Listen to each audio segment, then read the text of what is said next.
I must admit that I too, among hundreds of millions of educated people, was under the impression that the African slave trade was the sole responsibility of the Christian Europeans, the white race. That is, until I started exploring the subject in greater depth, and especially after reading an incredibly enlightening book called The Legacy of Arab Islam in Africa by John Alambila Azuma. My whole perspective and understanding has changed dramatically, and I would like you to tell us more about this subject. The success of Muhammadan Islam in deceiving, misinforming, deforming, and contorting both history and reality over a period of almost 1400 years has been astounding. That is, until now.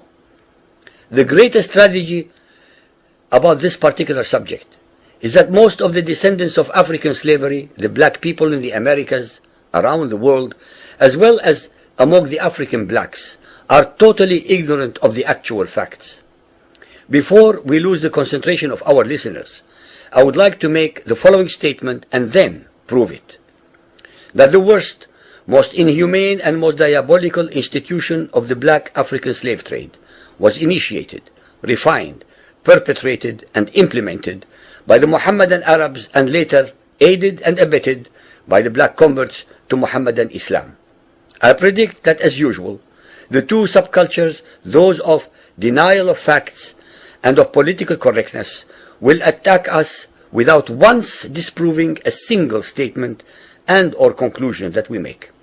Slavery was not created by the white races, because it has existed throughout human history and practiced by every tribe, culture, civilization, racial group, and religion. In fact, the very word slavery has its root in the name Slav, based upon the Slavic peoples of Europe who were subjugated by other Europeans. It is not common knowledge that the Arabic word abd is synonymous with the meaning of slave. For example, Abdullah means literally the slave of Allah, and that in the language of the Arabs, all black peoples are called abid, plural, for slaves. While much has been written concerning the transatlantic slave trade, surprisingly little attention has been paid to the Islamic slave trade across the Sahara, the Red Sea, and the Indian Ocean. While the European involvement in the African transatlantic slave trade to the Americas lasted for just over 3 centuries, the Arab involvement in the African slave trade has lasted 14 centuries, and in some parts of the Mohammedan world is still continuing to this day. The birth of Mohammedan Islam and its conquests brought about the birth of institutionalized, systematized, and religiously sanctioned slave trade on a massive and global scale. In fact, the Quran allows the taking of slaves as booty or reward for wars of aggression against any and all unbelievers, most of the human population. This has led to an enormous number of so-called holy wars, jihad in Arabic. There was and is absolutely nothing holy about these wars, which are primarily to plunder, slaughter, rape, subjugate, and rob other human beings of their wealth, produce, freedom, and dignity. Mohammedan Muslim states and tribes attacked other non-Muslim groups to achieve these objectives. Although Islamic jurisprudence laid down regulations for the treatment of slaves, however, incredible and heinous abuses have occurred throughout the history of Mohammedan Islam. By the Middle Ages, the Arabic word abd was in general used to denote a black slave, while the word mamluk referred to a white slave. Ibn Khaldun, 1332 to 1406, the preeminent Islamic medieval historian and social thinker, wrote, "The Negro nations are, as a rule, submissive to slavery, because they have attributes that are quite similar to dumb animals." It should also be noted that black slaves were castrated based on the assumption that the blacks had an ungovernable sexual appetite. When the Fatimid Caliphate came to power in Egypt, they slaughtered all the tens of thousands of black military slaves and raised an entirely new slave army. Some of these slaves were conscripted into the army at age 10. From Persia to Egypt to Morocco, slave armies from 30,000 to up to 250,000 became commonplace. The Islamic slave trade took place across the Sahara Desert, from the coast of the Red Sea, and from East Africa across the Indian Ocean. The trans-Sahara trade was conducted along 6 major slave routes. Just in the 19th century, for which we have more accurate records, 1.2 million slaves were brought across the Sahara into the Middle East, as well as a further 450,000 down the Red Sea and 442,000 from the East African coastal ports. That is a total of 2 million black slaves, just in the 1800s.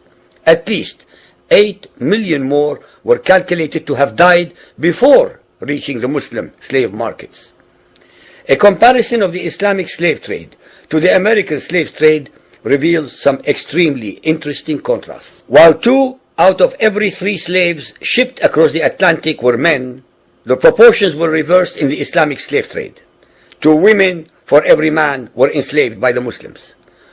While the mortality rate of slaves being transported across the Atlantic was as high as 10%, the percentage of slaves dying in transit in the Trans-Sahara and East African slave market was a staggering 80 to 90%.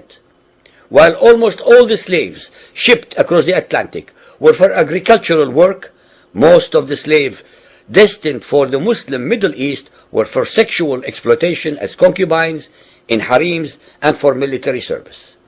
While many children were born to the slaves in the Americas, the millions of their descendants are citizens in Brazil and the United States today. Very few descendants of the slaves that ended up in the Middle East survive.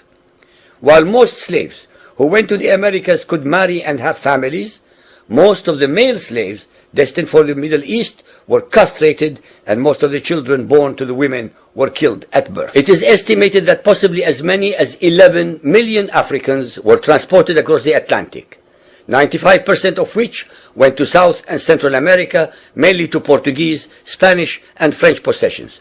Only 5% of the slaves ended up in what we call the United States today.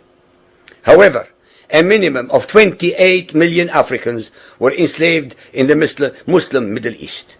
Since at least 80% of those captured by Muslim slave traders were calculated to have died before reaching the slave markets, it is believed that the death toll from 1400 years of Arab and Muslim slave raids into Africa could have been as high as 112 millions.